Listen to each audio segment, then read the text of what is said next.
Renan asked, what was it that moved the heroes of great wars? The soldier of Napoleon was well aware that he would always be a poor man, but he felt that the epic in which he was taking part would be eternal, that he would live forever in the glory of France. The Greeks had fought for glory. The Russians and the Turks seek death because they expect a chimerical paradise. A soldier is not made by promises of temporal rewards. He must have immortality. In default of paradise, there is glory, which is itself a kind of immortality. Salvete, legionaries. I am joined by General Lance from Lance's Legion today to discuss the philosophy of Georges Sorel, the popular French syndicalist, theorist, and also a proponent of a new conception of mythos and violence. And we're going to be discussing his most popular work, and I guess his magnus opus, and probably the only major work of his that's really widely disseminated today, which is Reflections on Violence. And without further ado, I'll sort of introduce the core concepts covered in this book and the sort of core of Sorelian philosophy, if we can call it that, which largely revolves around a critique of the decadence of the modern bourgeois political elite of that time, and also of parliamentary socialists in to replace this sort of neurotic, catatonic, decadent ruling class in liberal parliamentary democracy. Sorel seeks to invoke this force of revolution through the idea of the general strike, which is this sort of non-specifically timed event in which the workers collectively challenge the bourgeois political class and attempt to ignite a revolution. And obviously, Lance and I are not leftists, we're not Marxists, but we do believe there is a great deal of value to be extracted from Sorel's work from the position of the right, which has been proven historically with his collaboration with Action Français, I don't know if I said that correctly, led by Maurice Pujol, who is a popular French literist, monarchist, and journalist, and also the influence that Sorel had on one Benito Mussolini, Il Duce himself, to which Mussolini is quoted as saying, "I owe most to Georges Sorel. The master of syndicalism, by his rough theories of revolutionary tactics, has contributed most to form the discipline, energy, and power of the fascist cohorts." And then on the side of Sorel, who died in 1922, I believe before the March on Rome, if I'm not mistaken, so he didn't see fascism in its primacy, but even before then, he is said to have said of Mussolini, Mussolini is a man of no less extraordinary than Lenin. He too is a political genius of a greater reach than all the statesmen of the day, with the only exception of Lenin. And he also said, Mussolini is not an ordinary socialist. You will perhaps see him one day as a leader of a consecrated battalion, saluting the flags of Italy with his sword. He is an Italian of the 15th century, a condottiere, or condottiere. He is the only man with the strength to correct the weakness of the government.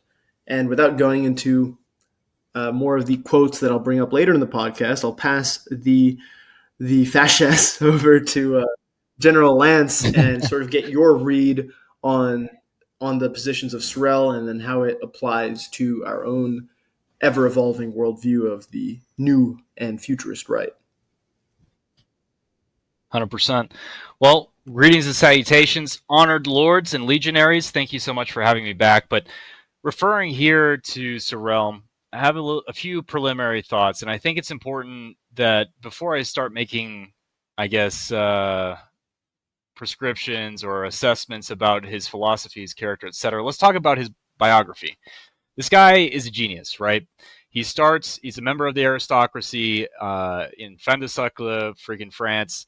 He is an engineer, towards the end of his career as an engineer, he decides to abandon it to the wind and dedicate himself to a life of the intellectual, and in the highest sense, right? When we say intellectual, there are a lot of cognitive, let's say, parcels of luggage of negative connotation regarding that word.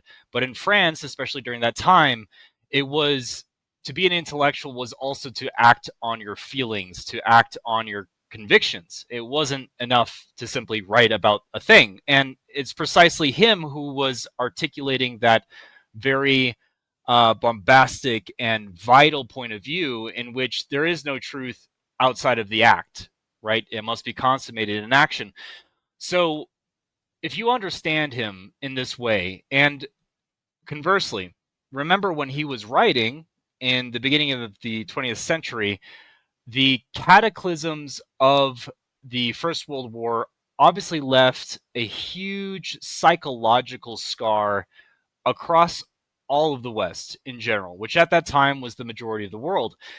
But more specifically in France, remember that France took the most casualties per capita, and that ultimately it was one of these kind of tragic events in French history, which really kind of incurred a Pyrrhic victory so strong that it was part and parcel of the reason why France fell so quickly during the Second World War, is because there was a huge dent in the population. But if you go just before the Great War, there's this great stuffiness. And if you read the futurists, for instance, Marinetti and D'Annunzio, so much of their work is about pursuing the vitalistic, pursuing the great life, pursuing those great things in act, speed, and violence of action, and violence of life. And when I say violence, I don't merely mean the most proximate, obvious definition of that word, but rather aggression, an active character to one's life and one's philosophy, as opposed to being passive and defensive and receptive to things.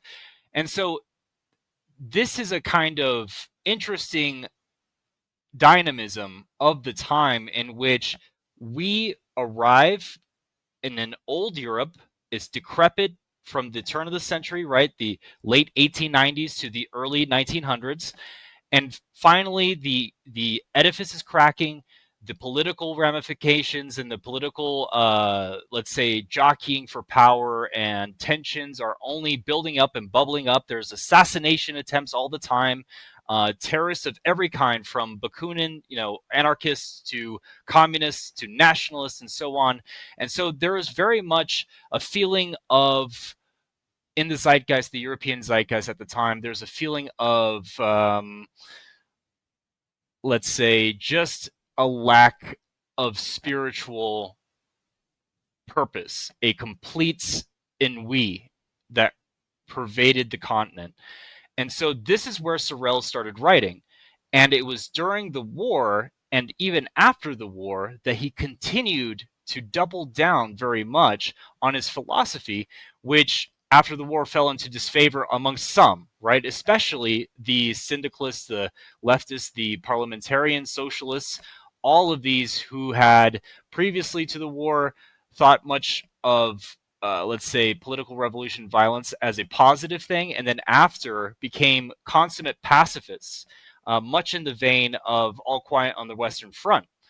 Yet, he didn't expect much of his work to be taken up by numerous individuals, not simply Mussolini, but also the Spanish phalangists, or the preliminary proto-phalangists in the Primo de Rivera, and a number of different figures throughout Europe who were reading his works and applying them and seeing it for what it was, which was a resolute and indefatigable yes to life, regardless. And so, without further ado, I don't want to go too far down the rabbit hole. I want to make sure our fluffy white tail is kept clean and we come back to the sun. So tell me, Warrior, where we go next? Well, I want to begin with sort of his critique of decadence in general, which applies to both the bourgeois elite and then the emerging parliamentary socialist elite. And I wanted to begin with reading a few quotes from chapter 2, which is titled just pulling it up here, Violence and Decadence of the Middle Classes. What I think is interesting about his critique of both the bourgeois and the middle class is it's very different from Marx. Marx has this Hegelian deterministic materialistic end of history, right? Which is it's a theme that we bring up consistently on this podcast, is this idea of an ends, a teleological conclusion to which everything thus far has been meant to reach this moment of perfection, which is the end state of Marx's philosophy. Once private property and labor and the issues of labor and the issues of hierarchy have been solved, then we'll reach this utopian paradise. And this is something that Sorel does not share in belief with Marx. And you could see some of this in his critique of the bourgeois, almost actually white-pilling on the bourgeois and saying that in some cases the proletarian violence might actually reinvigorate the bourgeois and might reinvigorate the capitalists. And he points to the United States, for instance, as a very successful capitalist country, primarily because it has this sort of violent energy to expand. And he even sort of almost adds a mythic quality to the American frontier. He talks about lynch mobs and this sort of these different groups of farmers banding together against crime. And it's quite interesting. And there's some quotes that I think specifically point to this. And first quote I'm going to read is from, again, chapter 2. There's a few quotes I'm going to read from chapter 2. But this one says, "Proletarian violence not only makes the future revolution certain, but it seems also to be the only means by which the European nations, at present stupefied by humanitarianism, can recover their former energy. This kind of violence compels capitalism to restrict its attention solely to its material role and tends to restore it the warlike qualities which it formerly possessed. A growing and solidly organized working class can compel the capitalist class to remain firm in the industrial war. If a united and revolutionary proletariat confronts a rich middle class eager for conquest, capitalist society will have reached its historical perfection." And I'm going to read some more quotes from that chapter as well. But there's this general view of the bourgeois and the middle class and his disdain for them not being from a similar Marxist disdain of ressentiment, but rather a critique of the weakness of the bourgeois class, which I think is quite interesting. It's not this slave hatred of the powerful. It's this observation of a stultified elite. And it's very reminiscent, actually, of Spengler's view of the sort of 18th, 19th century, or I guess more so 18th century European elite, to which he points to, for example, I guess it is the 19th century. Yeah, around the 19th century, he points to, in Man and Technics, to an elite that no longer concerns itself with the mechanistic drives that lead to an expansion of will to power. For example, they're no longer focused on the primacy of industry, which is a direct link to the strength of your military, and they're just focused with sort of enjoying cultural projects and art, which of course is important, but in a very sort of consumer way. It almost, you can kind of connect this to Sorel's leftist perspectives. There's this sort of post-structuralism that exists today that sort of breaks down, for example, the bourgeois obsession with art as the obsession of a consumer rather than the obsession of somebody who truly appreciates art for what it is. Art has been turned into a means of distinguishing yourself as higher in this non-important hierarchy. It's no longer this hierarchy of strength and violent expression, but this artificial hierarchy. And then the love of art and the appreciation of art turns into simply this sign, as Baudrillard puts it. It's the sign of value without an actual interaction between the consumer and the art itself, to which there is value behind it. And it's this false bourgeois, fake consumer perspective that Spengler points out in the European bourgeois class of, like I said, I believe the 19th century. And it's also what Sorel's talking about. And he says they've been stupefied by humanitarianism. They have this hatred of violence, this fear of violence, and this belief that liberal democracy can solve all our differences, and that pluralism is the best because it's going to avoid this violent clash. But it's precisely that violent clash which invigorates the vital energy that leads to expansion of will to power, that leads to this radical creation. And so much of his work can be aimed at that rather than just looking at it as a sort of leftist, evil bourgeois, they're so much richer than me, I'm poor. It's not that at all. It's not a hatred of the bourgeois because he's jealous of them or envious, but because he recognizes the weakness as decadent and leading to a weaker Europe, because he talks about the energy of Europe being revived. And I'm going to read some more quotes as well from chapter 2. So there's a few more quotes that I want to specifically focus on. Here's another one. Everything may be saved if the proletariat, by their use of violence, manage to reestablish the division into classes and so restore to the middle class something of its former energy. That is the great aim towards which the whole thought of man, who are not hypnotized by the event of the day, but who think of the conditions of tomorrow, must be directed. Proletarian violence, carried on as a pure and simple manifestation of the sentiment of class war, appears thus a very fine and very heroic thing. It is at the service of the immemorial interests of civilization. It is not perhaps the most appropriate method of obtaining immediate material advantages, but it may save the world from barbarism. And there's just one more quote that I want to read, which ties this all together. I believe this is from, chapter 2 again, because like General Lance points out, the state of France, especially after Reflections of Violence was put out, because Reflections of Violence was published in 1908. But even afterwards, they have all these great wars that take place, and the French spirit is shattered. And of course, you have a lot of leftist outgrowths from that. But the last quote I'll read before passing it on to General Lance is again from chapter 2. 2 accidents alone, it seems, would be able to stop this movement, a great foreign war, which might renew lost energies, and which in any case would doubtless bring into power men with the will to govern.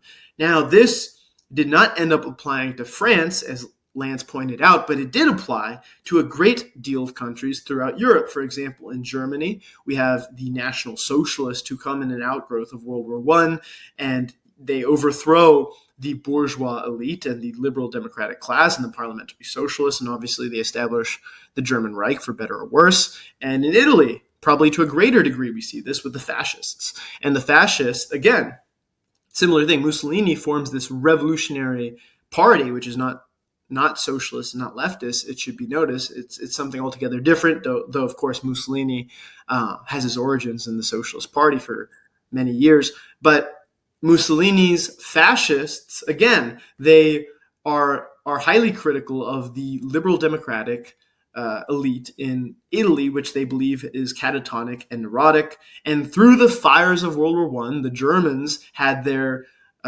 great revolution against the liberal democratic class, and so did Italy. So this quote, I think, is quite prophetic, and it's absolutely vindicated by what happened post World War I. And by saying a great foreign war, it ended up not being very foreign. But he was absolutely correct that a great war, a great clash of violence, renewed lost energies, and it shocked people into action. And I think that ultimately that's the thesis of Sorel, is a shocking into action and a shocking into aesthetic explosion, right? You're just going to, ejaculate onto life with your vital energy. And after General Lance speaks, I'm going to tie this to my Sorel's critique of Marxism and tying that to Bergson, and then seeing why Sorel is not really a leftist, and he's certainly not a Marxist. But I'll pass it on to General Lance. Yeah, some preliminary thoughts. I mean, I think, and I just want to gather what I'm trying to say here in a cogent thesis. The most important thing to Sorel is about revivifying life. And so much of the philosophy that was governing or directing the zeitgeist of the time, right, is basically vitalism, or Lebensphilosophy if you do the German whatever. So Ludwig Klages, it's Giacchino Leo Serra. I apologize for the mispronunciation. But it's a number of these figures who are directly influenced by Nietzsche. They are going on to, in effect, take Nietzsche and become their own masters and create their own philosophies. But it's a return to an organic materialism meeting with a kind of spiritual vitalism, or a will, a kind of biological will that is extra material, right? Supra material. And it's something that I was reflecting on, but for Sorel, the reason why, again, and I think we're going to parse this out in the future here, legionaries, but the reason why Sorel was so enamored with the proletariat is because, remember that the majority of the scene, the cultural scene, was influenced by the radical thoughts of the far left. And if you can think to yourself, the war would end up happening. 1917, Russia would sign an armistice and ultimately devolve into a kind of an abyss of civil war. By the time that Sorel died, Lenin had more or less solidified his reign over the new Soviet Union, the newly constituted Soviet Union. And though it is the case that everyone in the West understood that the Soviets had murdered the Tsar and so on, many were willing to look past that or beyond that, because they were coming to understand that John Stuart Mill's utopia was being made on Earth in real time, and that Lenin's project of the Soviet Union was in and of itself this thing which, like, was this kind of bold, never before tried large empire project that only previously had sputtered into existence, in and out of existence, with the Paris Commune of the 1789, right, with the Jacobins and Robespierre, and then later the Paris Commune of 1871, with the immediate downfall of Napoleon III in the Franco-Prussian War. Why is it significant that I'm talking to you about this? Well, the reason why he's talking about or alluding to the Soviets and the communists is precisely because of the violent nature of the revolution and their willingness to pursue revolution, right? Because remember, the Soviet state wasn't established by, let's say, an assent of association. Something similar, for instance, people don't know this, but there are historical cases for peaceful coalescing of a polity. For instance, Venice is a great example, which is a lagoon, a constellation of little lagoon islands that, over time, a period of, I think, 200 years or so, constituted itself and unified itself as one cogent, political unity, peacefully. Now, the majority of polities are done so violently, and no less so than that of the Soviet Union. But most importantly, on top of everything else, the Soviet Union wasn't simply some tin pot dictator, for his own personal aggrandizement. No, if you think about it, and if we can completely ignore everything we've learned about the Soviet Union since, we can think of it as a kind of real bold action of a golden city on a hill. Someone's doing this crazy thing. It has an ideological and spiritual galvanizing force. The idea of proletariat world revolution, this vanguard state, something that most people thought it was impossible because of their dual failures or twin failures that had happened in the recent past. And so it was, to Sorel especially, and the reason why he threw in his lot in support to Lenin during this time was because of the fact that he knew that this great project was possible precisely because of the public myth and the violent nature of its propensity. So what I mean to say is it's a kind of reinforcing circle. So there's a really galvanizing idea. So, for instance, the proletariat revolution, world revolution, and then of course there is the second hand. A lot of people suffered very much for this idea to be made manifest, and so there's a kind of positive feedback loop regarding the idea and the suffering, that one folds the other, consecrates the other. If you can think about this, Nietzsche had this great quote where he says, for instance, he says, it's not a great idea that consecrates a war. It's a great war that consecrates the idea. And the Soviet Union was just that. And remember, throughout the late 1900s, there were many different Soviet republics trying to be like burst into existence. So, for instance, there's the Bavarian Soviet, the Hungarian Soviet. There was the Polish Soviet that failed, obviously, until obviously the Soviets interdicted.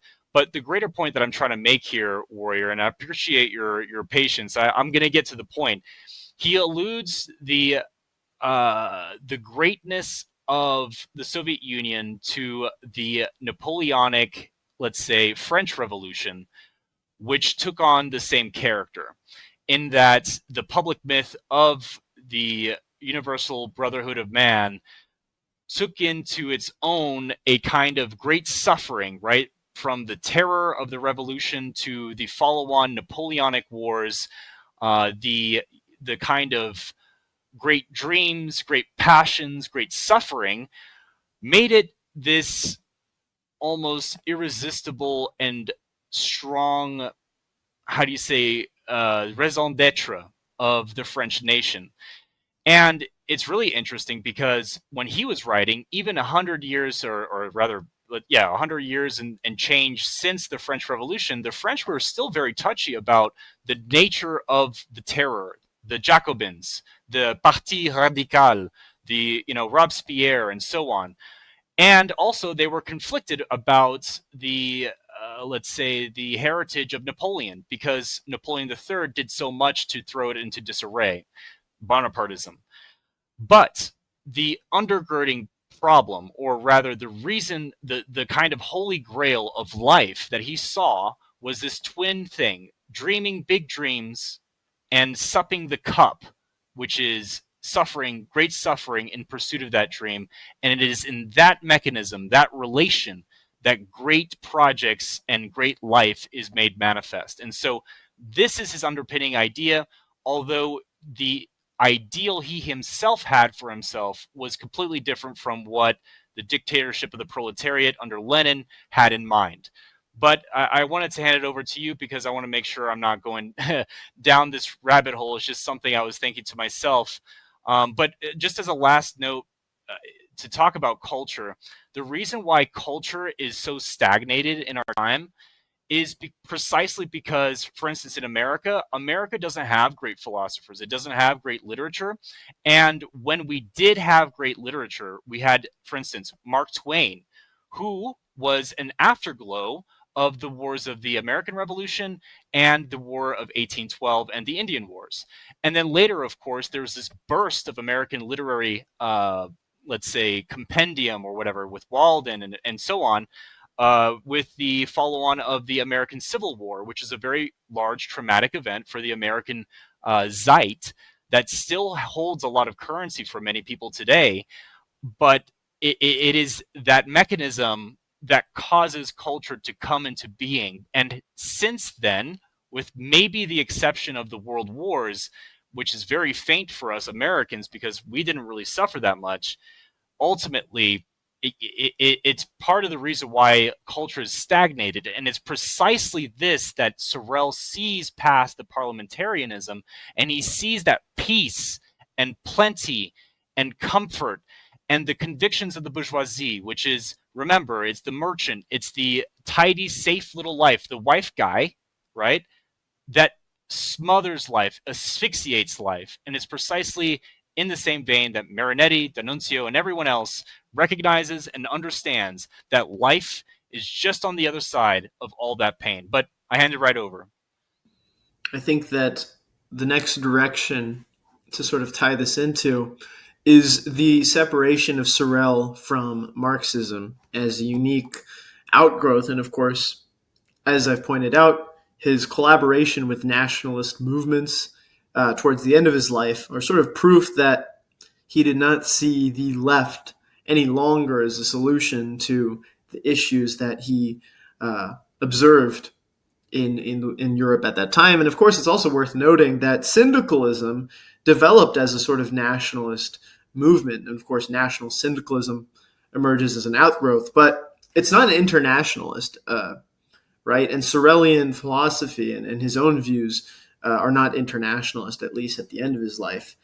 So I want to point out some quotes that demonstrate the difference between Marx and Sorel, and why we can actually view Sorel not as a Marxist or not as a leftist, but actually as somebody who can be quite valuable to our worldview. And though Marx himself isn't an absolute positivist, it's worth noting that his materialistic and deterministic view of history, teleologically set towards a worker utopia, has this sort of lack of agency. It's this sort of non-transformative reality, which Sorel does not agree with. And I'll use this quote initially to sort of lead into some other thoughts. But Sorel writes, "The positivists, who represent in an eminent degree mediocrity, pride, and pedantry, had decreed that philosophy was to give way before their science. But philosophy is not dead, and it has acquired a new and vigorous lease of life, thanks to Bergson, who, far from wishing to reduce everything to science, has claimed for the philosopher the right to proceed in a manner quite opposed to that employed by the scientist. It might be said that metaphysics has reclaimed the lost ground by demonstrating to man the illusions of so-called scientific solutions, and by bringing the mind back to the mysterious region which the little science abhors. Positivism is still admired by a few Belgians, the employees of the Office du Travail and General Andre, but these are people who count for very little in the world of thought." And of course, Nietzsche is also highly critical of scientific positivism, and sort of tying positivism very much to theism. And this is something I spoke about with Dr. Jason Giorgiani. And it's essentially this determinism of both theism and materialism, and extracting our agency and saying that there is a specific teleology to how existence evolves and emerges. And of course, Marx being a proponent of Hegelian thought, Hegel's conception of the absolute ideal posits this idea of a sort of truth that can be acquired, right? And which is why this is sort of the Western metaphysics before Nietzsche and before people like Bergson. It's this very systematic, very stagnant sort of thing where it's like you can discover it, right? We're all working towards an understanding of truth. This begins with Plato, with his world of forms. The real world, so to speak, is the world of forms, right? And that's the true world. The truth to reach is the actual meanings of things. And it develops with Kant's conception of transcendental idealism, which, to his credit, is more progressive, quote unquote, than Plato's conception, because he sort of saw the non-real world as something that we couldn't really engage with. So what we had to do was engage with the real world to determine truth. So it's a little bit better than Plato. And then, of course, you go to Hegel and phenomenology, which, again, it goes in a better direction, seeing phenomena as the sort of hints and whispers of truth. But that ultimately they all fall short of leaving truth to be something deterministic. And people like Nietzsche, Bergson, and in this case Sorel, are very critical of that. They're critical of an endpoint. They believe in reality in flux, something that is transformed by the will, and in Sorel's case, by violence. And I think this quote demonstrates that. And I want to tie this more to Bergson as well. And there's a few quotes early on in his I believe it was his letter to Daniel Halavy. And this was written, I believe, after he initially published Reflections on Violence. But it's actually a very good letter, and I recommend reading it. I personally have been reading from the Imperium Press edition, and they have the introduction letter to Daniel Halavy in there as well. And I don't want to cover it too much in this video, but I recommend everyone read that introduction. Sometimes you skip the introductions, I get it, but this introduction is very useful to understanding Sorel and getting a little bit more of a view into his personality also. But in one part of the letter, and I'm going to quote Bergson as well, Sorel writes, the myths are not descriptions of things, but expressions of a determination to act. And this is probably one of his most famous quotes.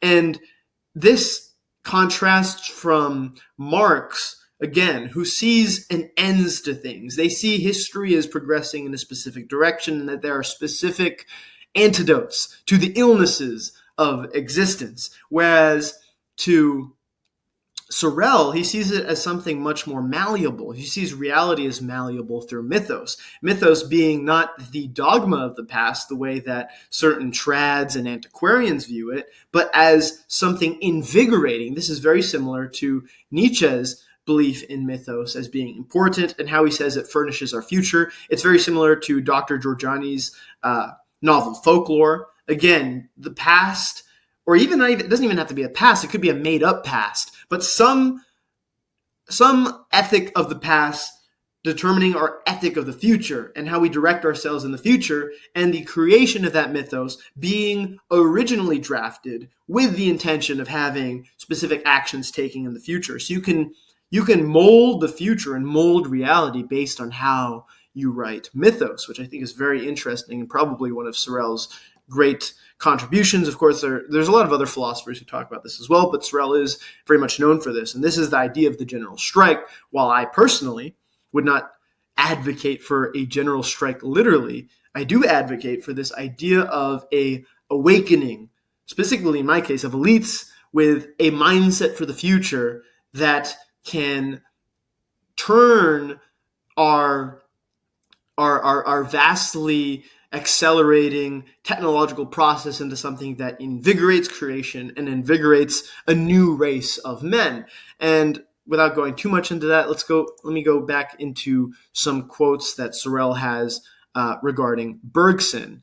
And here's an interesting thing. So when we talk about Marxist philosophy, it's very systematized. And Sorel, taking from Bergson, is very critical of systematic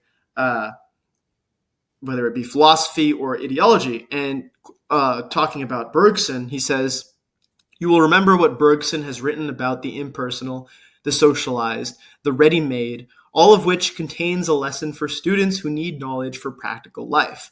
A student has more confidence in the formulas which he is taught and consequently retains them more easily when he believes that they are accepted by the great majority. In this way, all metaphysical preoccupations are removed from his mind, and he is to feel no need for a personal conception of things. He often comes to look on the absence of any inventive spirit as a superiority.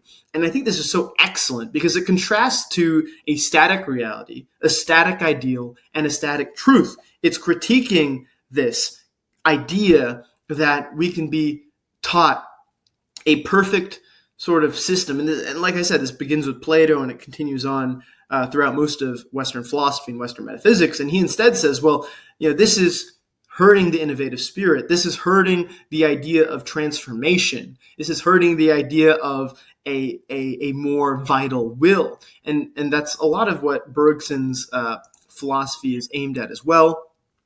And he continues to also point to Bergson's sort of as a justification for mythos and the role religion plays as a guiding force as well, and even socialism as a sort of religion. And there's another quote here, but Bergson has taught us it is not only religion which occupies the profounder region of our mental life. Revolutionary myths have their place there equally with religion. The arguments which Yves Guyot urges against socialism on the ground that it is a religion seem to me then to be founded on an imperfect acquaintance with the new psychology. And ultimately, a lot of Sorelian philosophy, like we've discussed here, is the formulation of myth and the formulation of mythos to inspire future action. Well, how do you do it? And in his case, it's you formulate mythos to invigorate a vitalistic spirit and a will to action, right? To shock this stultified and neurotic and catatonic bourgeois class, parliamentary socialist class, to a chaos, a little bit of that Dionysian frenzy, which invigorates creation and all of the strangeness and hothouse of plants that Nietzsche talks about. You need that dynamism in society, and that seems to be what he's sort of alluding to. And I want to go more into Mythos soon, but I guess sort of what I'm demonstrating here is in a lot of ways Sorel's probably less discussed uh, sort of assertion of the sublime. And of course, the sublime is not a creation of Sorel. The sublime being that which sort of, I have the quote specifically for the sublime, because it's worth noting what the sort of commonly accepted definition of sublime is. In philosophy, the sublime refers to an aesthetic or experiential quality that evokes awe, grandeur, or overwhelming magnitude, often mingling beauty with fear, vastness, or the infinite, transcending ordinary human comprehension. And if we think of this Marxist utopia, there is no existence of the sublime, nor can there be, because it is perfect. It is perfect in the sense of materialism. And in the perfection of a materialistic society, everybody has what they need materially. Whereas we see that the sublime, that thing which invigorates a vital appreciation for life, as elan vital, which is coined by Henri Bergson, which is the vital force or impulse of life, particularly as the creative principle responsible for evolution. And we could sort of tie that to Nietzsche's conception of evolution and a futurist conception of evolution. But it's saying that it's not just this clear-cut formula that is going to result in perfection. It's all these different things in flux that we, with our will, individually can transform if we have the power and if we have that spirit and that desire to seek the sublime, that we can transform reality into our own sort of vision. And I think it's all very interesting. And I want to capitalize Sorel's view of the sublime, because he says sublimity is dead in the middle classes and they are doomed to possess no ethic in the future. If you are just content with your 2.5 kids, your white picket fence, your slop job, your slop wife, all this stuff, you're never going to seek the sublime. You're going to live within the confines of the predefined life that you have created. And in another great work, which I have not read all the way, but I took a quote from it, called The Dreyfusian Revolution, also by Sorel, he writes, "Revolutions closely resemble romantic dramas. The ridiculous and the sublime are mixed so inextricably together that we are often unsure how to judge men who seem to be at one and the same buffoons and heroes." And I did go on a little bit, so I'll pass it on to Lance before we get into more of his thoughts on Mythos. Yeah, so I mean, incredibly salient and important. And first of all, thank you, because honestly, it put a lot of stuff in perspective for me. But I remember a friend of mine saying to me a long time ago, and this was an older gentleman who was like a college professor. I'm not going to talk about which Ivy League, but a pretty hard, heavy hitter kind of guy, right? It's not kind of some peon. Well, ultimately, he talked about the material dialectic, and he talked about the idea of materialism itself. And though it may be the case, for instance, that the bourgeoisie, especially in the time of Sorel and France, that they still made overtures or appearances of piety, and they'd go to church and they'd have a cross in their they'd pray before meals, and they'd have whatever, they'd support the Gallic Church and so on. There was it was completely shorn of the spiritual, of the sublime element of that, because what the bourgeoisie does is that it is the materialist par excellence. And what was great about the proletariat, for as much as the content of their ideal was very much a materialist ideal, there was still, and this is a little bit of pushback, and I apologize, Warrior, but a little bit of a pushback here, because there was a sense of the catharsis of the sublime in the success of a revolution. I remember reading, for instance, I translate a lot of stuff from the early 1900s, by the way, guys, and from Italian and Spanish and so on.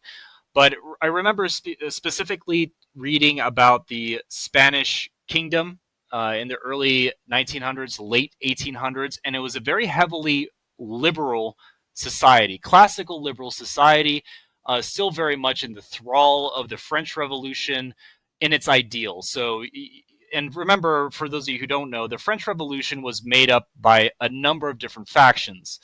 There were, of course, the Jacobins, who are the progenitors of the later Marxists and so on, and the syndicalists, so the hard left. There are the mountain, right? The sans-culottes, which are in effect lower middle class and middle class individuals, lawyers, and so on, who represented the interests of, let's say, the free peasantry, those that had some means but were not necessarily the bourgeoisie of big capital. And then, of course, you have the industrialists and so on. That was a little bit the moderate monarchists who believed in a constitutional monarchy until, of course, the king was killed by Robespierre and his many bugmen. But there's still that spirit from the mountain and those people who were kind of liberal royalists in the Spanish kingdom per se. And the feeling that they had was so entirely materialist, it was so entirely transactional. It's almost as if you could make a Fight Club movie based out of the very trappings of Europe at that time, because all of their concerns for Spain were about how much you made this year, how much your factory was able to squeeze out of the peasantry, how little you were able to give your workers, how much you were able to aggrandize yourself. To what end, no one knew. But it was all about wearing the top hats, the silk top hats, literally, the debates regarding the Spanish Empire, for instance. And this is something very interesting about the Spaniards, who don't place a primacy on race as a genetic thing. Like, this is not like the Nazis, right? This is in the sense of nation, of spirituality, of the spiritual constitution and the greatness of that spirit. And it was very interesting to note that their foreign policy was very much anti-imperialist.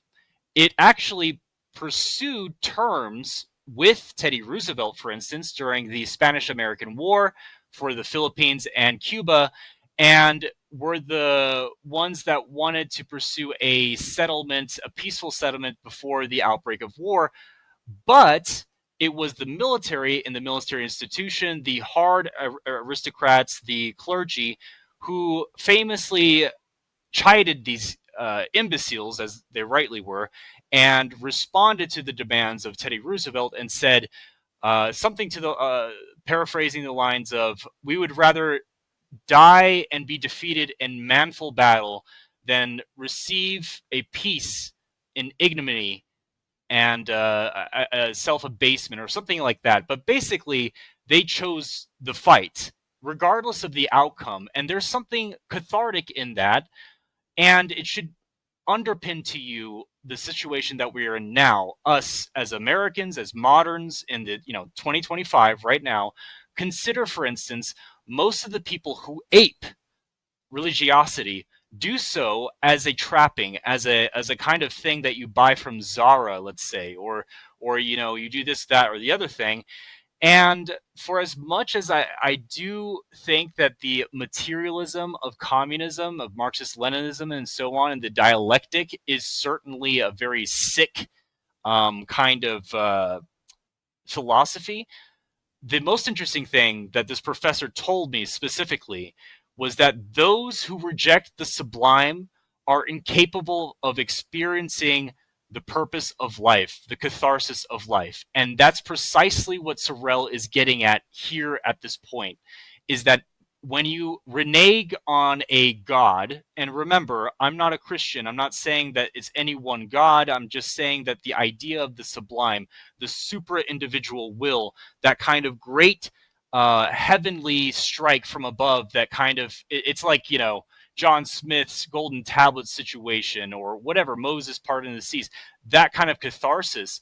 If you're not able or capable of imagining and communing with the divine, that in and of itself is a reflection of a weak vitalism, of a weak will.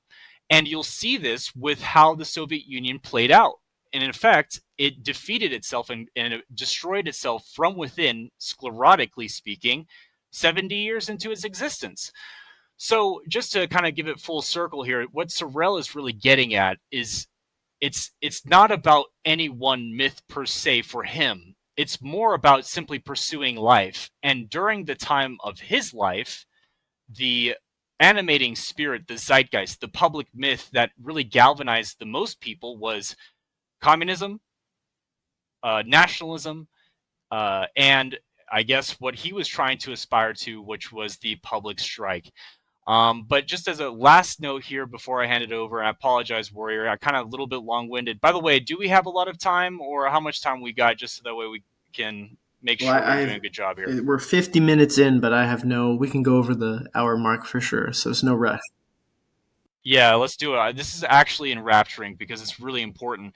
But what I would like to say about the public myth before we deep dive into it is that we are exposed, especially in the West as Americans, we believe a lot of the things that we go into the world and we create into the world is affected. Rather, it's artificial. We can contrive it. We can make it. We can, and forget about the negative connotations of the words.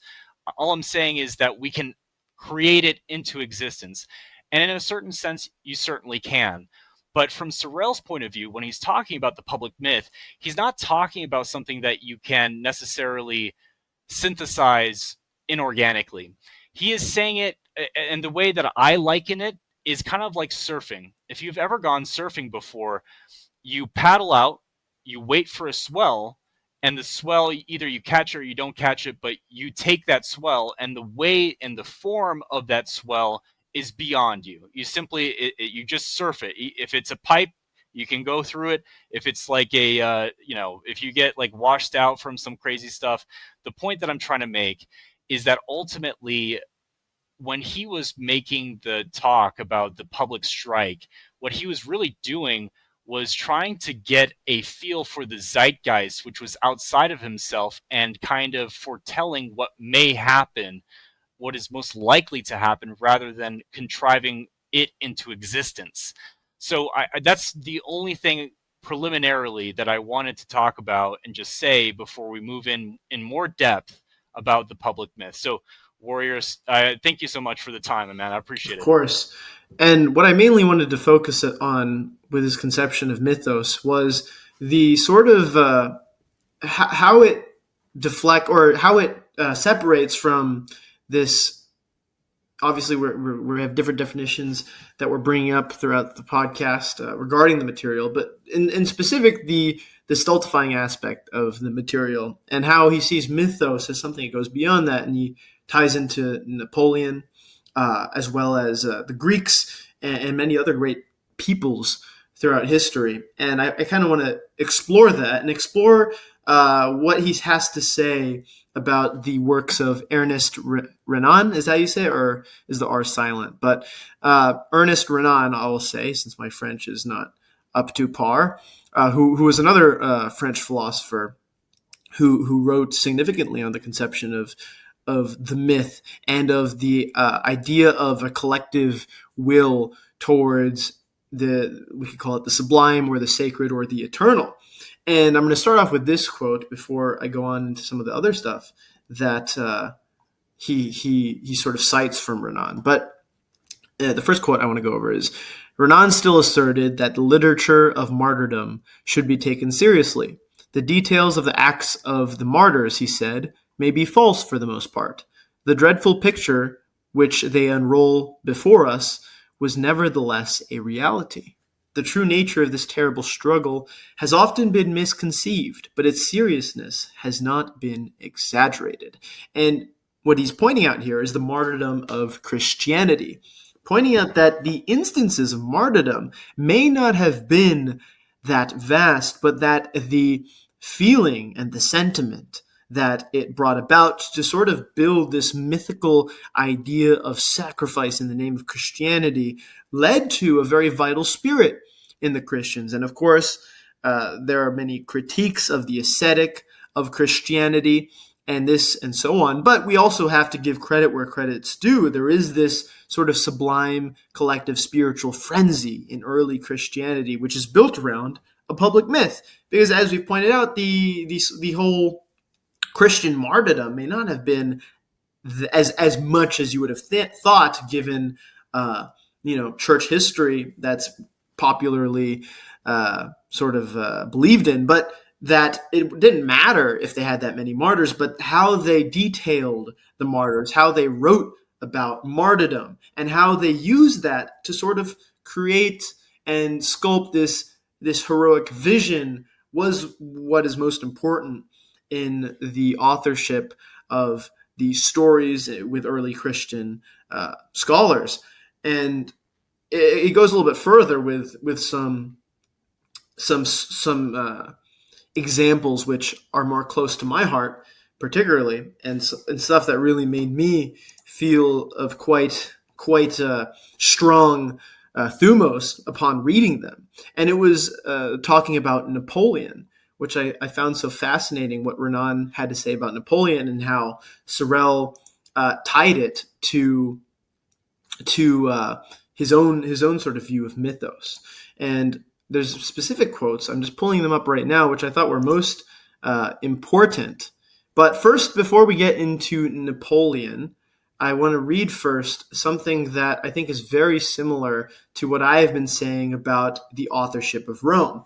And something I've been playing around with recently is the idea that to be a Roman wasn't so much that you had to be Caesar, or that you had to be Marius, or that you had to be Scipio Africanus, but that you were Rome. Your name was Rome as a legionary. And there is a quote here, multiple quotes, which mirror this exactly. And of course, I came up with this idea before reading this book, so I must be a genius, I guess. But no, it's true. It's absolutely true. I'm just absolutely. reincarnation 100%. of all these great men. Anyway, not to jerk myself off, but there would never have been acts of heroism in war if each soldier, while acting like a hero, yet at the same time claimed to receive a reward proportionate to his deserts. When a column is sent to an assault, the men at the head know they are sent to their death, and that the glory of victory will be for those who, passing over their dead bodies, enter the enemy's position.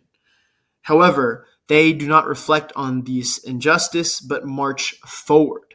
The value of any army, where the needs of rewards make itself actively felt, may be said to be on the decline.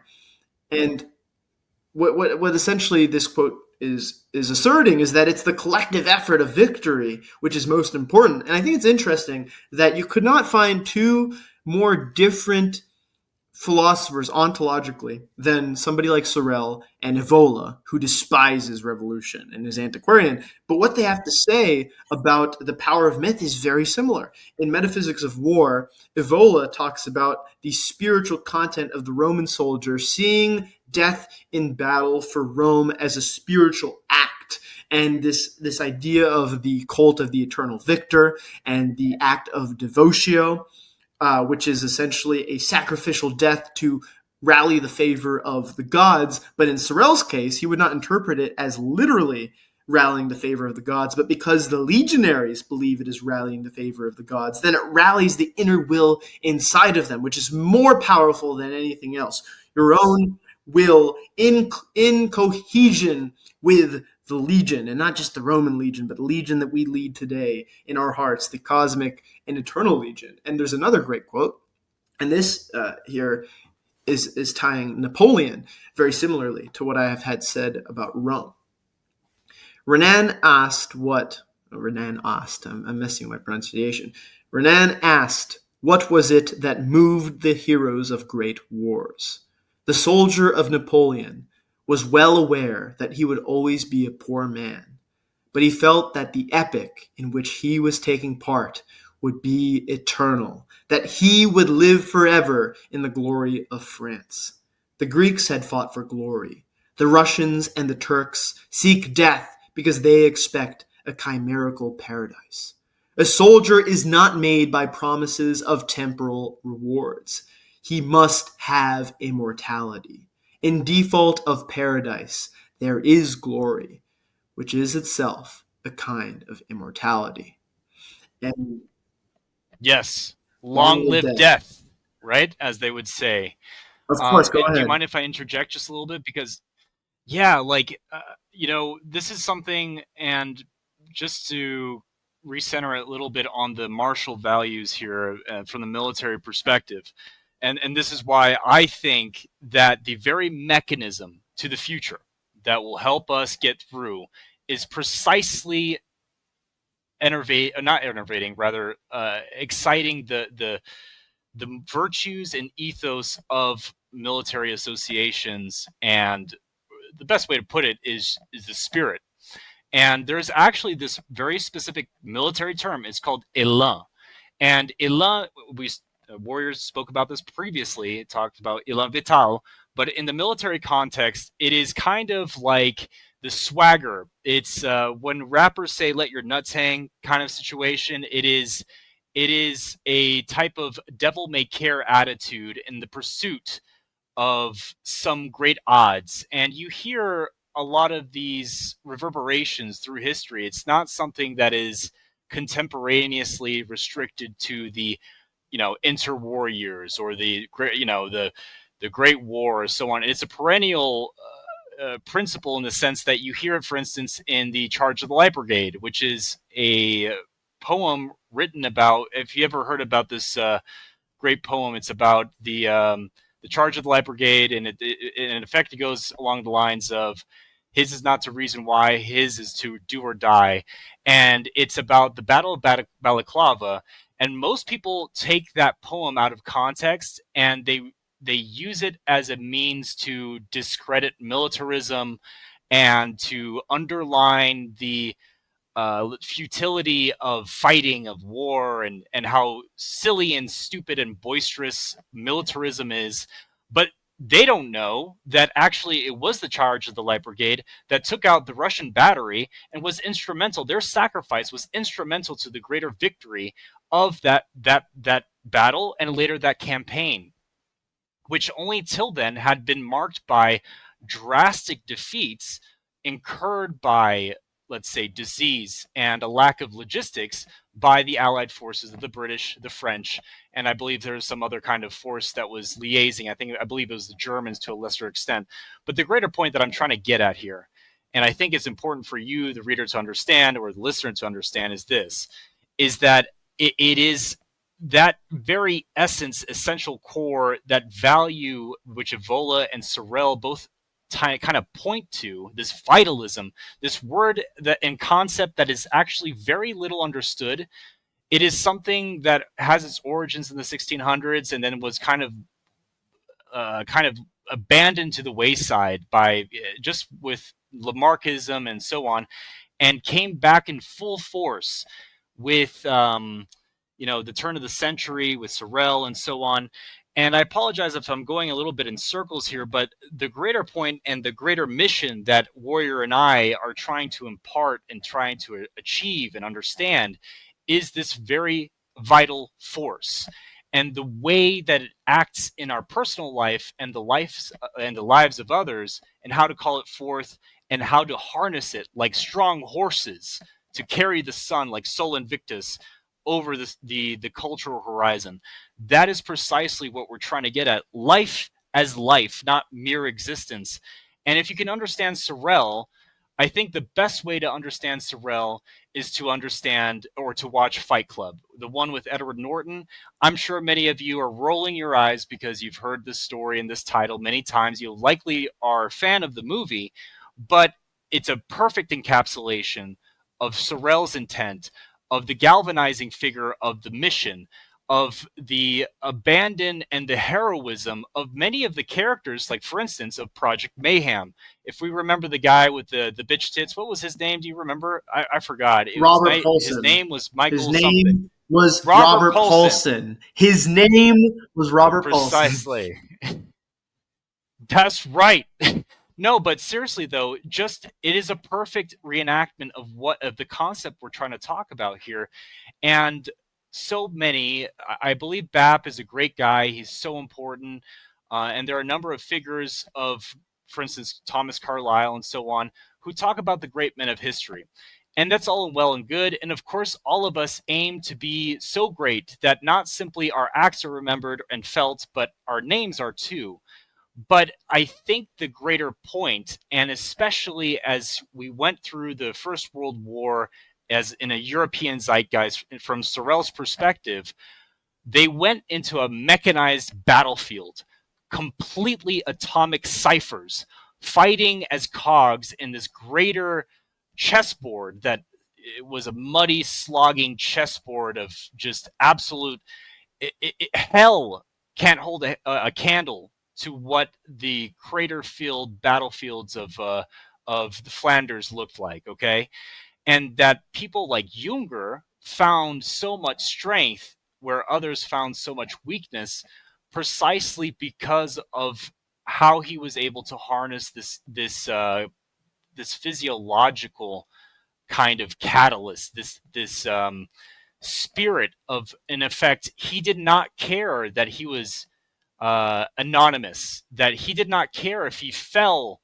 one day and died, because ultimately it was the existential experience of the fight and having been part of it, which was justification in and of itself. For instance, Giorgio de Chirico died in 1914. It was a very interesting guy.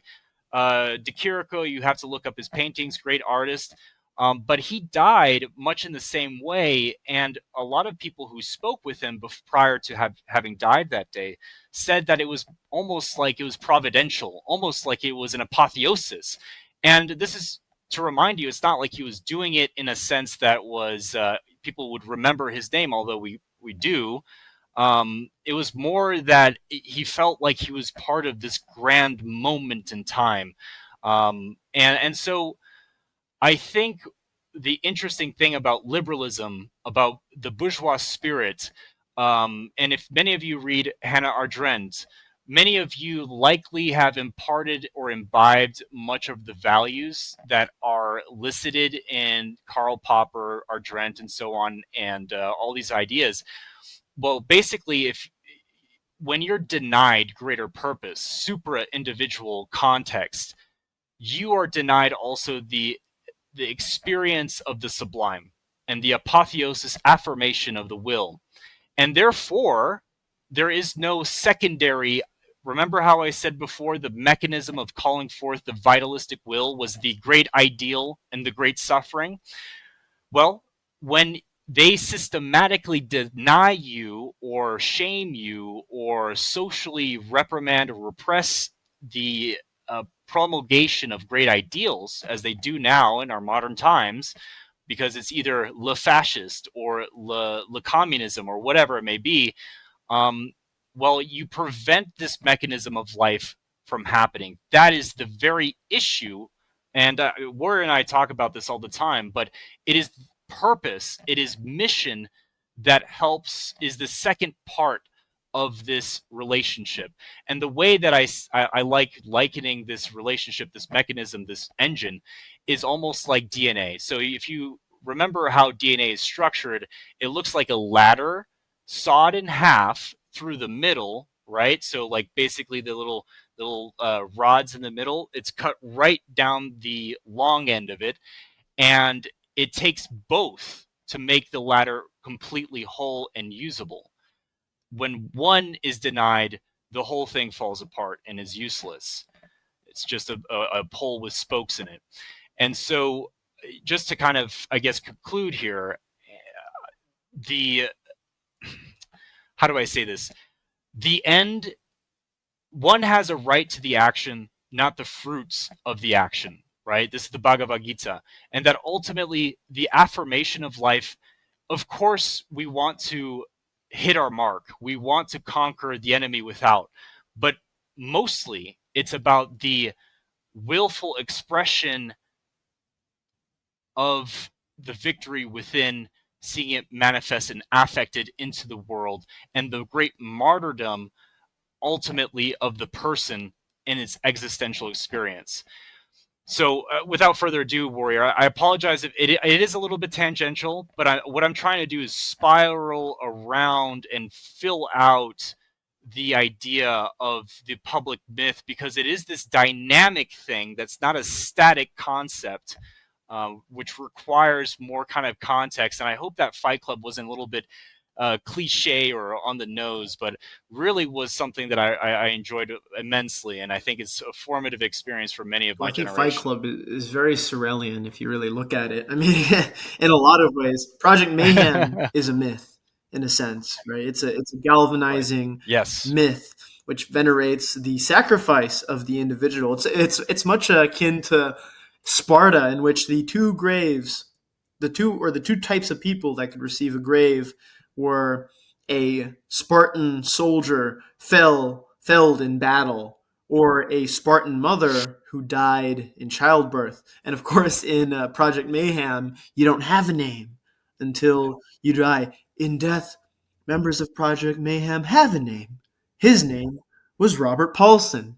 So, no, His name was Robert Paulson. was Robert His name Paulson. was Robert Paulson. Precisely. That's So no, right. I think Fight Club's actually. I was thinking about this before the podcast as well, but I've probably connected a little bit more after discussing it here today. It is very Sorelian, which in a great variety of ways. It's the critique of the decadence and the lack of sublime in modern life, and this is why I've recently started reading more sort of thinkers that people would consider leftists, because a lot of the right fails to engage with the sublime. They fail to engage with anything of non-essence because it's a very scary thing when things don't lack essence. But Nietzsche, I think, is the greatest right-wing philosopher, and his project is all about non-essence and inserting essence into things by virtue of one's qualities, not the qualities of something's essence intrinsically. It's we are the ones who form essence, and a lot of correct, Evaluating things, right? Giving value to right, evaluating which them. is Interesting. another Huh. interesting is that some of the more fringe right wing thinkers of the 21st century have adopted an almost postmodernist view of things and deconstructivism, but for different purposes. The leftist, sort of Deleuzian rhizomatic, as I've pointed out before, is a deconstruction of essence in order for universal liberation. If things don't have intrinsic essence, then hierarchy and property and all these different things which sort of tie us down don't have an intrinsic essence, so there's no reason why we shouldn't be equal, blah, blah, blah. And to a certain extent, right, there's certain parallels between us where I also agree in a non-essence. Bourgeois, this conception of hyperreality and simulation and the signs of material and consumption are things that I do agree with to some extent. What I disagree with is not the descriptive, but the prescriptive. What will I do with this non-essence? Well, I don't think everybody is entitled to do something with this non-essence. I don't believe in universal liberation. I don't believe in this utopian equality of man. I believe that certain individuals, and maybe not even me, maybe I shall die in my attempt to transform the essence of life, but that's okay. But that the beauty of life is the struggle of men towards the higher, not of men towards the lower, and that the non-essence of things means that we have the agency to shape reality. And this is why I've been getting into Heidegger. I can't thank Dr. Giorgiani enough because he sort of led me to all these questions which have really strengthened my own views. I started reading Heidegger again, and a lot of this Heideggerian philosophy is centered around the idea that it's impossible to enclose being with our understandings, right? So he's very critical of people who try to, for example, scientific positivists who try to reduce being to the material, or even certain metaphysicians that try to simplify being, try to simplify reality. But reality is an ever-changing sea of opportunities and choices. And there's so many thinkers that contribute to this idea very beautifully. And I'm just sort of tying this all together with Sorel and what you're saying about Fight Club is, I think a big problem with the right is this fear of non-essence and this fear of chaos. But it is that chaos itself and that non-essence itself which allows us to expand our power to the highest heights. We are unlimited in our ability to express Yes. ourselves, to create. It's the Correct. Dionysian, that it's precisely the, I always liken it to, for instance, your bones are made of myocytes, and there is a osteocyte and osteoclast, and that both are necessary. One negates and one creates, and the Dionysian and the Apollonian, and that you see that in nature, in the organic, you see that in the physical and the ideal. But just as a funny aside, though, Warrior, I could just imagine the Reddit soy jack. Nothing means anything. The nihilist, and then it's like they're like, yeah, that's right. Nothing means anything. So you're gonna scrub my feet now. Not like that. It has to be equality. So it is really funny because it's, you know, I think it's actually a testament to your power. By the way, your power to be able to, in this void, not react, not passively receive the void, to spiritually receive it, to see a void and be a void, but rather phallically insert yourself and create form out of nothing, to affirm yourself. And I think that in no small part is what we're trying to provide to you, Legionary, is that nothing is inevitable. It is true that there are non-essential things. Although, of course, in concept, it's a useful concept. It's important for you to understand that, technically speaking, it is entirely possible that, like, Troons or whatever, Troon society is real, or whatever, like, anything is possible. And the justification against or for any one thing, any one form, just comes down to, I will it so. And if anyone says, oh, that's just arbitrary, and you say, that's right, you know what I'm saying? And so it's very interesting because, and if you don't mind me just taking a little bit to the side, I've been reading this great book named Vitalism, a reprint translation. So it was originally written in 1907, a contemporary of Sorel, but he was an Italian Piedmontese, and was Sorel was hugely influential. I mean, basically, if you were anyone as an academic, you heard of Sorel, just as you had heard of Frederick Engels and Marx and a number of other different thinkers. And he wrote this book, and in effect tries to revivify much of the concepts which we are coming to understand through BAP today. But it's this idea of talking about, let's say, like, the form giving spiritual structure, the effusive character of strong wills, and the receptive passive character of weak wills. And, so he just talks about, for instance, what is aristocratic. And I think it's just really wrong. I know that we use it as a shorthand, Warrior, to talk about ourselves as quote unquote right wing, and that they're left. And we do it for the context of you all listeners, because if you're not autistic, psychopathic, schizophrenics like ourselves, bodybuilders, you probably not understand. But the greater dyad, the dichotomy, let's say, between the true, what we represent is something beyond left or right. And what we mean by that is that we're beyond the French Revolution, because we see it for what it is. Rather, the revolution, as it started, was an indictment against all that was great and powerful and strong. And what I mean by, in a double sense, right? Because people were impugning the monarchs who had become decrepit, old, and effeminate, fruity characters. Louis the 14th, or whatever number he was, ridiculous. And then, of course, conversely, the faces. Have you ever seen the face of Robespierre? Disgusting, Bugman. You probably could see it right off of something from Reddit.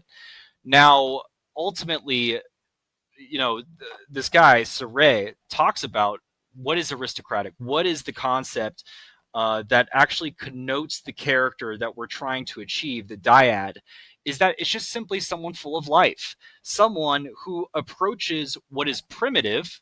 And this, don't think of the Rousseau sense where it's the everyone's a peaceful orangutan, okay? That's not what I'm trying to say.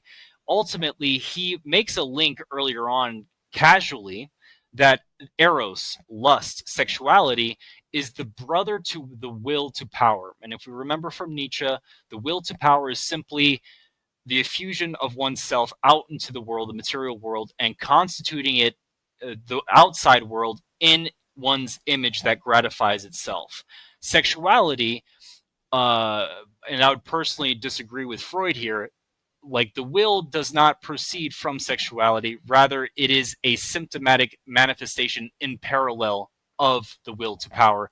And just as Seurat would say here, and I mean, before I find the quote, Warrior, like, are we of one mind on this? Because I feel like I don't want to mislead the legionaries out here and make them feel as though we're still stuck in this liberal paradigm of left and right, and what constitutes the content of that Yeah, dichotomy. I agree in essence, but why can't I transvalue the definition of the right? I'm gonna take the French Revolution and rewrite it. Actually, the French Revolution was started by a time traveling overman who went back in time, and no, but um, no, I agree with you in essence, right? That we're not constrained by the definition of the right. I do use it largely for utility, but also because I think that it can be an effective lens of, maybe in reality my conception of the right is just what is right, what is correct, and my conception of the left is that what is bad. Or even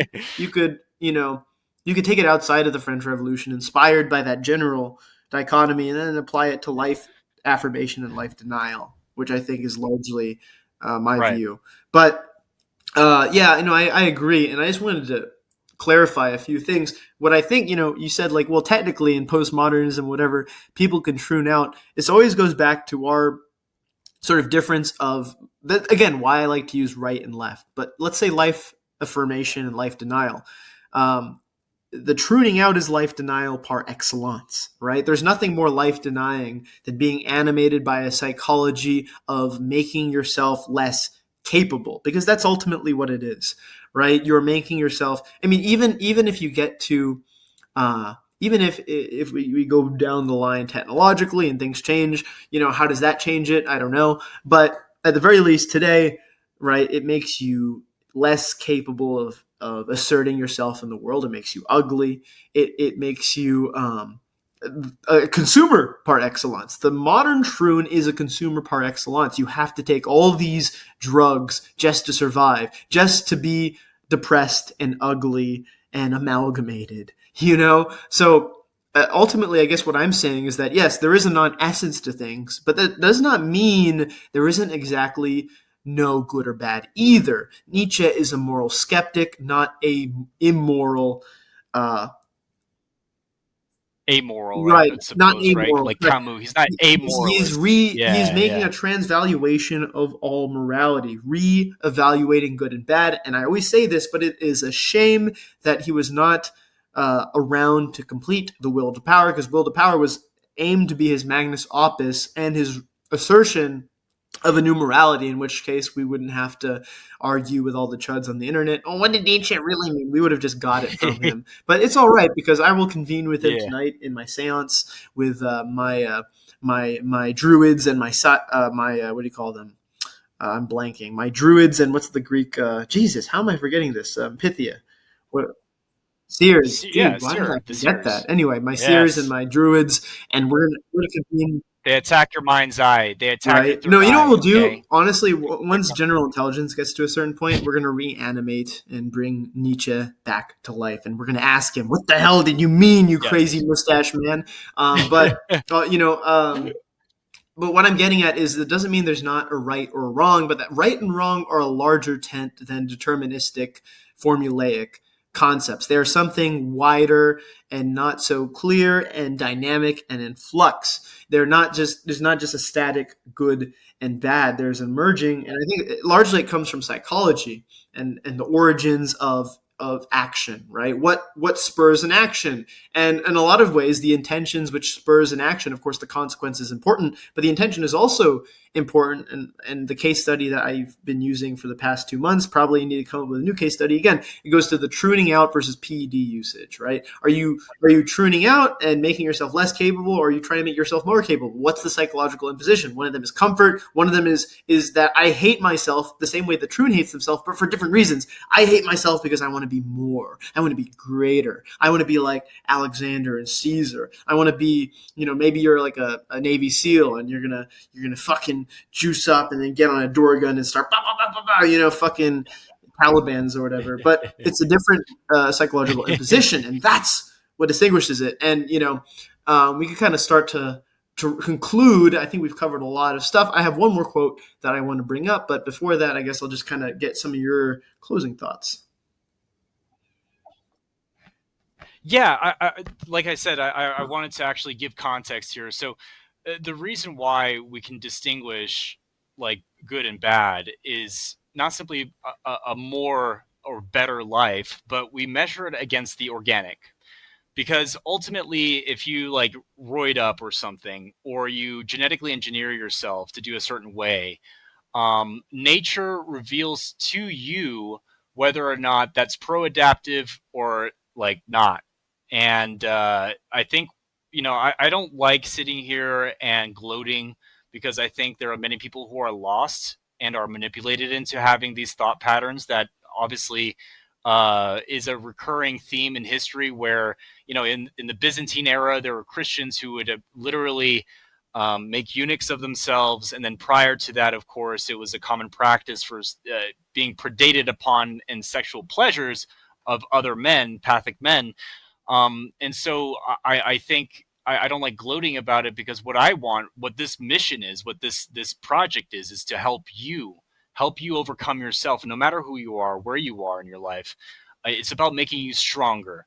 And I'm not here to shame you or something. I'm here to show you the way. And what is the way? Well, the way of what we stand for, what like the aristocratic sense, and this is what Sorel was trying to revivify or to find in the organic, is this idea of the aristocratic. What is aristocratic? And I define here by Giacchino Lesera in Vitalism. I'm reading the quote: a detached individualism, courage in every form, the spirit of initiative and enterprise, the love of adventure, of war, and of the chase, and of the unknown and of the unexpected, are the distinguishing traits of those individuals who belong to the first type, traits which denote a healthy and vigorous nature. Leisure is their natural state, as it was also the state of primitive humanity, of which, indeed, they possess many of the characteristics. These are the men who are called rulers, masters, governors. And so, end quote.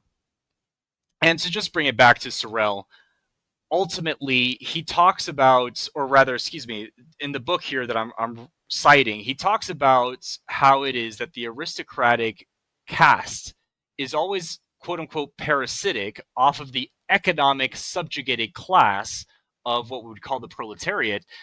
And the issue that he sees is those who are commanded to be social, the herd animal, those that have to work, are fundamentally devitalized, and they manifest itself in its materialism, its tiredness, its mangledness.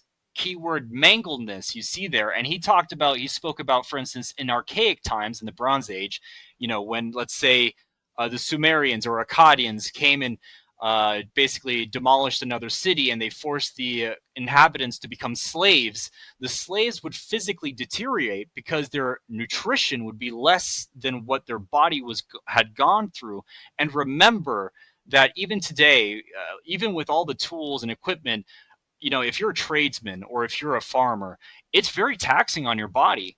And that is fundamentally a mark of inorganic nature, of being basically stomped for the benefit of others, to the benefit of the aristocratic class, right? War and beauty, war and leisure. So this is, I think, what, getting back to Sorel, I think this is why Sorel is talking about these things, because I think what he sees in the proletariat of his time is this energy, this effusiveness, this willfulness to be master, to be governor, to be unapologetic, to love adventure. There are many adventurous people, like, for instance, Pierre de la Rochelle, who had gone to Russia, for instance, and fought in the Civil War and been gone all over the world and so on and so forth. And he himself was also an atheist too, much in the vein of Sorel.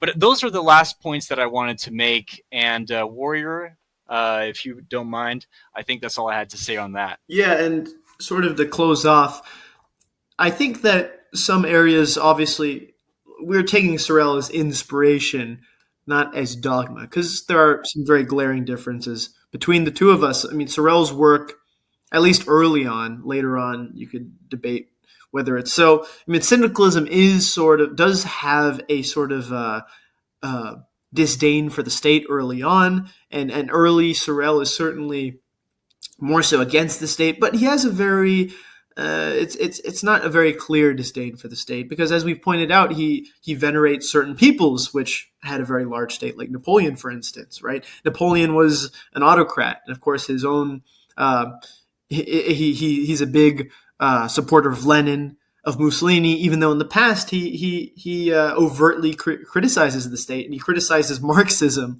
because it creates a continuity of the state indefinitely, even though it claims that it's trying to get rid of the state. And of course, in Lenin's Age of Imperialism, he is justifying the state as necessary to the promulgation of Marxism, which Sorel is absolutely against. So I guess what I'm pointing out here is, it's nuanced, but early Sorel, at least, is sort of against the state.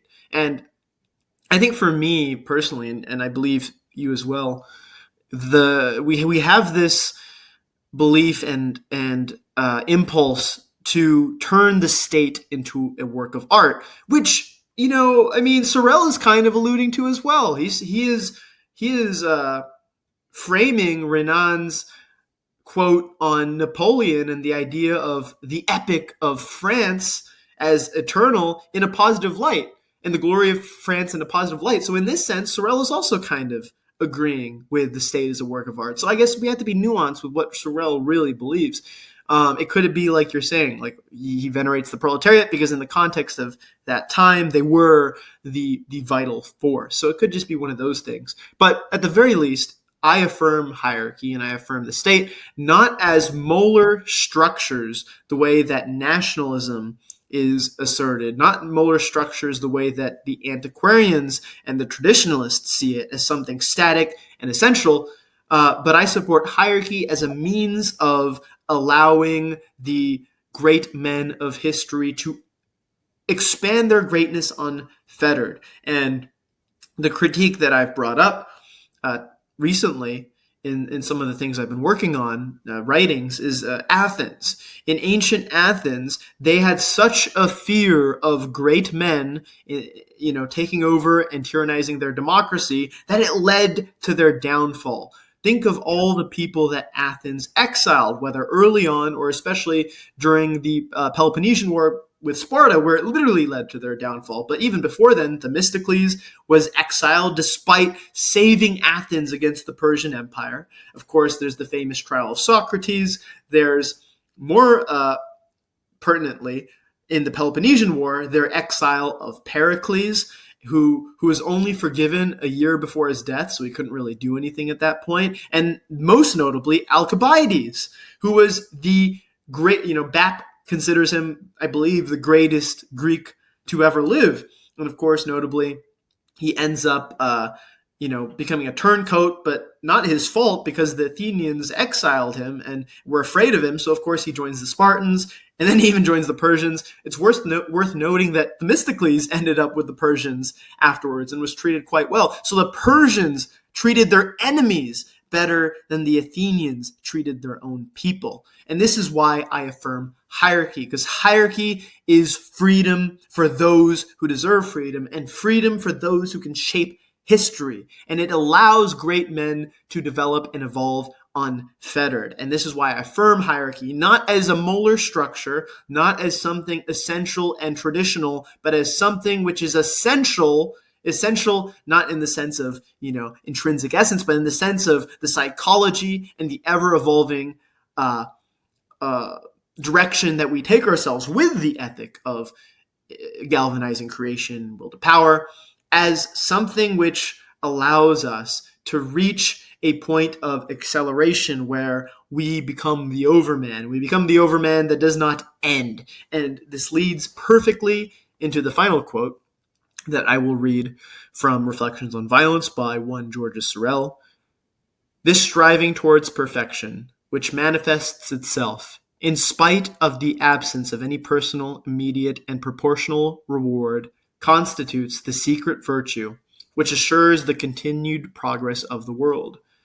What would become of modern industry if inventors could only be found for the things which would procure them an almost certain remuneration? The calling of an inventor is much the most miserable of all, and yet there is no lack of inventors. How often in workshops have little modifications introduced by ingenious artisans into their work become by accumulation fundamental improvements, without the innovators ever getting any permanent or applicable benefit from their ingenuity, and has not even simple piecework, brought about by a gradual but uninterrupted progress in the process of production, a progress which, after having temporarily improved the position of a few workers, and especially that of their employers, has proved finally of benefit chiefly to the consumer.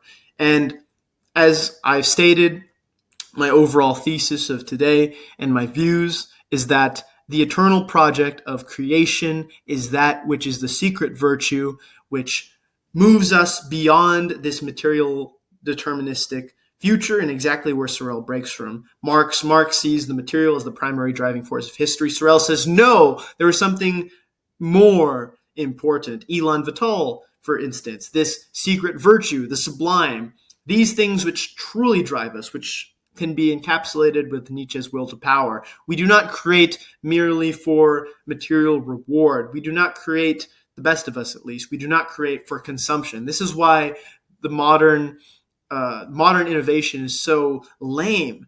In 1969 or 68 or whatever, we reached the moon, right? Our technology is far more advanced today than it was at that time. But why did we do so many great things then? Because we had the view of the eternal. We were fighting a spiritual war against the Soviets. It didn't matter if it was going to cost us billions of dollars. Economic prosperity did not matter. What mattered was that we won the great spiritual war. And this is exactly what that something more is. It's not the material rewards, but the rewards of the eternal, reaching out into eternity, being part of a greater project, being an author, named or unnamed, in this greater project, living on in the glory of New Rome, being part of the epic of New Rome, and taking part in the eternal evolving project of New Rome. Thank you, legionaries. Thank you, General Lance, for joining me. I am signing out. This is the Warrior Philosopher, building the foundations of the warrior philosophy. And Lance, I just have one quick question for you before we go. Eya, eya. Ah la la.